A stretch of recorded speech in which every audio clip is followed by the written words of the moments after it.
భారీ వరదకు ధ్వంసమైన మహబూబాబాద్ జిల్లా పురుషోత్తయగూడెం బ్రిడ్జిను సుధీర్ రామ్నాథ్ కేకన్ సందర్శించారు. అనంతరం సీతారాం తండా వరద బాధితులను పరామర్శించి రానున్న వర్షాలు దృష్టిలో ఉంచుకుని అప్రమత్తంగా ఉండాలని సూచించారు. వరద బాధితులకు కావలసిన ఆహారం, నీరు అందించాలని అధికారులు ఆదేశించారు.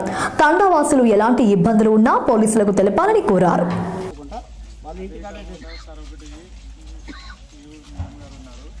పొలాలు ఇట్లా అనిలం గారు ఏమంటున్నారంటే అక్కడికి వెళ్ళి చూసి రాస్తామంటున్నారు.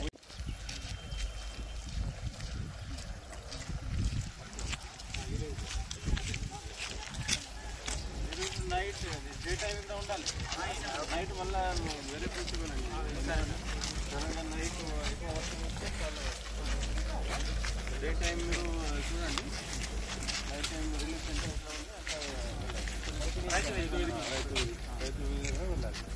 ఫుడ్ కొద్ది ప్రాబ్లం అవి ఇచ్చారు. ఏం వెలుగుతుంది చెప్తే సార్ నేను ఇప్పుడు దాకా ఏం తినలేదు సార్.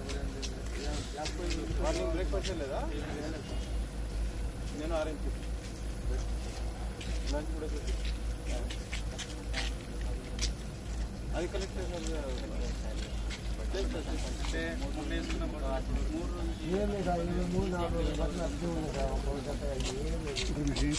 సార్ నమస్తే. మొత్తం సర్వే చేయిస్తాను సార్. ఇప్పుడు సర్వే